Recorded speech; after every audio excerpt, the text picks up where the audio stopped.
Hello friends, welcome back to my channel programmers college. दोस्तों, आज के सेशन में हम लोग बात करने वाले हैं नेस्टेड लूप्स के बारे में। सबसे ज्यादा कंफ्यूजन अगर किसी स्टूडेंट्स को आता है तो वो नेस्टेड लूप्स पे ही आता है। वो नॉर्मल लूप्स तो चला लेते हैं लेकिन नेस्टेड लूप में उनसे लॉजिक्स नहीं बन पाते हैं। तो आज हम लोग कुछ ऐसे बेसिक लॉजिक्स पे बात करेंगे क्योंकि आपको एक तरीका आना चाहिए। मैं आपको पहले ही बोल चुका हूं, अगर आपको लगता है कि आपके लॉजिक्स नहीं बनते हैं तो आप मेरी सीरीज को स्टार्टिंग से लेकर एंड तक जरूर देखें, आपके लॉजिक्स 100% बनने लगेंगे। और फिर भी आपको इशू आता है तो आप मुझे कमेंट में जरूर बताएं। मैं आपको आज बताने वाला हूं कि नेस्टेड लूप की जो बेसिक टर्मिनोलॉजी वो क्या है। नेस्टेड लूप निकला ही लूप से है, तो सबसे पहले आपको स्ट्रॉन्ग कमांड करनी होगी लूप्स पे। अगर आपने लूप्स पे कमांड कर ली तो आप नेस्टेड लूप के लॉजिक चुटकी में बना सकते हो। कैसे देखते हैं। सबसे पहले एक कॉन्सेप्ट है जो मुझे आपको बताना है कि नेस्टेड लूप मतलब क्या, ये काम कैसे करेगा। अरे ये है तो लूप ही एक तरीके का, लेकिन लूप्स के अंदर लूप्स अपने आप में बहुत ज्यादा कंफ्यूजन क्रिएट कर देता है। मैं एक वेरिएबल ले रहा हूं बेसिकली आई, और मैंने आई की वैल्यू 1 रखी है। आप लोग लूप तो सभी जानते हैं। मैंने फॉर लूप यहां पर यूज करा है। आई इक्वल्स टू मैंने स्टार्ट कर दिया है 1 से, आई लेस देन इक्वल्स टू मैंने चलाया इसे 5 तक, और आई को मैंने कर दिया प्लस प्लस। बस एक कसम खा लो कि जब आई की वैल्यू 1 है, कंडीशन ट्रू है, तो ये अंदर आएगा इस ब्रैकेट के, और इस ब्रैकेट के अंदर आने के बाद अगर आपने एक लाइन का स्टेटमेंट, 10 लाइन का स्टेटमेंट, 100 लाइन का स्टेटमेंट, 1000 लाइन का स्टेटमेंट, 1 लाख लाइन का स्टेटमेंट भी लिखा है, तो वो कंप्लीट एग्जीक्यूट होने के बाद ही इसके क्लोजिंग ब्रैकेट पे पहुंचेगा।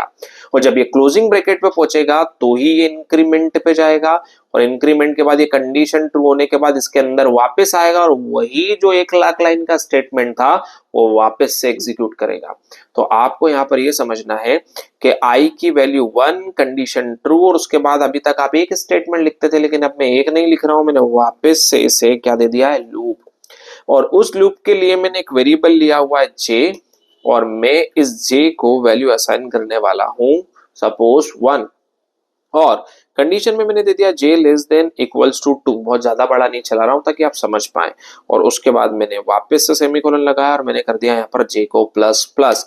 अब एक चीज आप ध्यान रखना, आई की हर वैल्यू के लिए, आई की वैल्यू 1, 1 लेस देन 5, तो ये पूरा लूप खत्म होने के बाद जब इसकी कंडीशन फॉल्स होगी तभी ये क्लोजिंग पे जाएगा आई वाले के, नहीं तो तब तक ये जे वाले के अंदर ही घूमता रहने वाला है।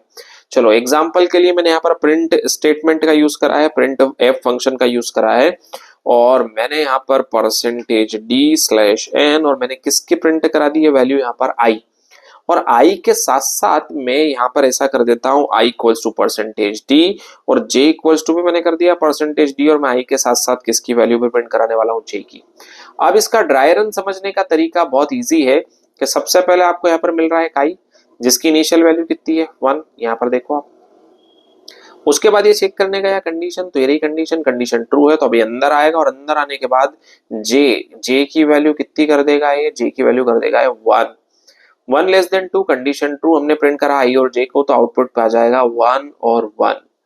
अब ये स्टेटमेंट आपका आउटपुट पे 1 और 1 दे देगा। उसके बाद ये क्लोजिंग मिला आपको, ये क्लोजिंग किसका है, ये क्लोजिंग जो है अंदर वाले लूप का, तो जे को ये प्लस प्लस करेगा तो जे की वैल्यू हो जाएगी 2, और फिर वापस ही कंडीशन के पास आएगा 2 लेस देन नहीं पर इक्वल टू 2, तो कंडीशन अभी भी ट्रू है।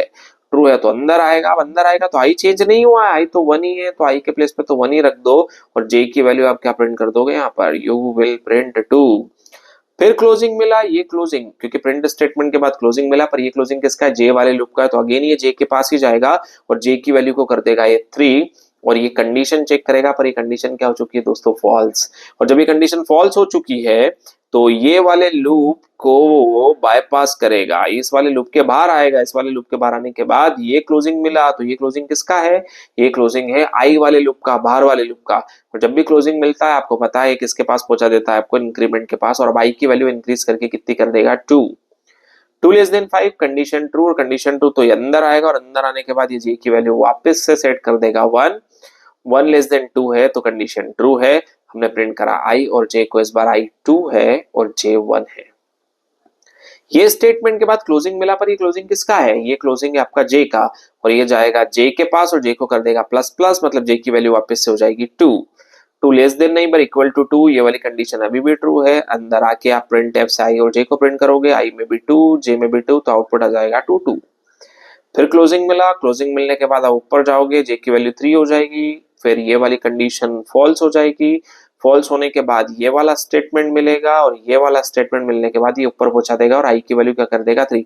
अब इतना चलाने के बाद तो आप समझ जाओ कि हर बार आई की हर वैल्यू के लिए J1212 चलेगा, मतलब 1212। अब आई की कितनी वैल्यू हो सकती है, तो बस आई वाले लूप को देख लो, 3 4 और 5, मतलब 3 के लिए भी चलेगा 3132, 4 के लिए भी चलेगा 4142, 5 के लिए भी चलेगा 5152। इस तरीके के कॉन्सेप्ट अगर आपने बना लिए, इस तरीके के आपने ट्राई रन कर लिए, तो आपकी लूप की स्किल्स हो जाएगी बिल्कुल परफेक्ट। और एक बार आपके लॉजिक्स डेवलप हो गए तो आप किसी भी लेवल पे कोडिंग कर सकते हो। अब दोस्तों एक बहुत इंपॉर्टेंट सा लॉजिक मैं आपको बताने वाला हूं। आपसे इंटरव्यू में हमेशा पूछा जाएगा कि मुझे बेसिकली हर एक नंबर को स्टार्ट से लेके एंड तक, 1 से लेके 100 तक, 1 से लेके 50 तक, 10 से लेके 50 तक के नंबर्स चेक करना है प्राइम है या नहीं। प्राइम का लॉजिक जो मैंने आपको बताया था उसे एक इनर लूप के अंदर रखना है। अब मैं आपको वही कॉन्सेप्ट समझाने जा रहा हूं, पर एक कॉन्सेप्ट आप पहले क्लिक करें। मुझे 1 से लेके 10 तक या मुझे 1 से लेके 5 तक के नंबर्स के फैक्टोरियल प्रिंट करने हैं। तो आपको बस कुछ भी नहीं करना, फैक्टोरियल का लॉजिक आता है तो बस वो लगाना है। यहां मैंने यूज कर लिया है पहला i, दूसरा n और तीसरा मैंने एक वेरिएबल ले लिया f फॉर फैक्टोरियल। कहां से स्टार्ट करना है, तो n को बता दिया मैंने 1 से स्टार्ट करना है, 5 तक चलना है और n को प्लस प्लस करना है। अब दोस्तों यहां आने के बाद ये लॉजिक हटा दो। यहां आने के बाद हर बार ये लूप हमें इनकी एक वैल्यू दे रहा है और आपको करना क्या है, उसी का तो फैक्टोरियल निकालना है। बस निकाल दो। कैसे निकालोगे, f को हर बार अपन 1 कर देंगे और उसके बाद हम लूप चलाएंगे for j equals to 1, j less than equal to n तक, और j को क्या करते जाएंगे हम लोग प्लस प्लस। ये प्रिंट एफ में हटा देता हूं और अब आपको क्या करना है, हर बार f equals to f into j, हर बार हर नंबर के साथ j को मल्टीप्लाई करना है। बाहर आने के बाद आप प्रिंट एफ लगा दो और प्रिंट कर दो क्या, फैक्टोरियल ऑफ किसका प्रिंट करना चाहता हूं मैं, n का इज, और फैक्टोरियल ऑफ n इज, और हम वापस से परसेंटेज डी प्रिंट कर देंगे। तो n का फैक्टोरियल f में है। बस अब आप लोग सभी जानते हैं कि ये लॉजिक मैं आपको पहले भी सिखा चुका हूं। ये लॉजिक किसका लॉजिक है, आपका फैक्टोरियल का, कि हम किसी भी नंबर का फैक्टोरियल कैसे निकालेंगे। लेकिन बाहर वाला लूप आपको नंबर जनरेट करके दे रहा है। याद रखना, बाहर वाला लूप आपको हर बार एक नंबर देगा और अंदर आपने फैक्टोरियल का लॉजिक ऐसे लगा दिया है, क्योंकि मैंने आपको बताया था ये इस स्टेटमेंट पे कब रीच करेगा, जब ये पूरा का पूरा कोड चलाएगा। तो हर बार ये नंबर का फैक्टोरियल निकालता रहेगा और आपको हर बार एक नंबर का फैक्टोरियल मिलता रहेगा। सेव करते हैं, इसे कंपाइल करके रन करके देखते हैं। मैंने इसे कंपाइल किया, कुछ गड़बड़ है, देख लेते हैं फटाफट क्या है। ओके, जे मैंने यहाँ पर डिफाइन ही नहीं किया है, मैंने ऊपर आई ले रखा था, मैं इसको जे कर देता हूँ। लेट सेव करते हैं और वापस से आप कंपाइल करेंगे। तो मैं टर्मिनल पे आता हूँ, कंपाइल करता हूँ, रन कर देंगे a.exe और देखिए यहाँ मुझे 1 से लेकर 5 तक के हर नंबर का क्या मिल रहा है दोस्तों, फैक्टोरियल। तो ये था स्टार्ट से लेके एंड तक के नंबर का। आप स्टार्ट भी यूजर से ले सकते हो, एंड भी यूजर से ले सकते हो, और स्टार्ट से लेके एंड तक के नंबर्स का क्या निकाल सकते हो, फैक्टोरियल। वैसे ही अगर मैं आपसे बोलता हूँ कि मुझे स्टार्ट से लेके या 1 से लेके 100 तक के प्राइम नंबर्स प्रिंट करना है, तो ये टास्क आपके लिए है। आप इस टास्क को करें और मुझे बताएं कि आपको ये टास्क करके कैसा लगा, और कोई प्रॉब्लम आती है तो वो भी मुझे आप कमेंट कर सकते हैं, मैं आपके लिए इसका भी सॉल्यूशन लेके आऊंगा।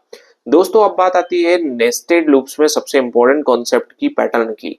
आपके लॉजिक सबसे ज्यादा टेस्ट होते हैं पैटर्न वाले प्रोग्राम्स पे, लेकिन पैटर्न वाले प्रोग्राम्स इतने कंफ्यूजन वाले होते हैं कि हर कोई नहीं बना पाता। तो पैटर्न के प्रोग्राम हर कोई इजीली नहीं बना पाता, और पैटर्न के प्रोग्राम बहुत ज्यादा टफ होते हैं जिसपे लॉजिकली हर कोई साउंड नहीं कर पाता। तो नेक्स्ट वीडियो में हम लोग मिलने वाले हैं पैटर्न के वो लॉजिक्स जो बहुत ज्यादा कॉम्प्लेक्स है लेकिन आप बहुत ईजी वे में कर सकते हो।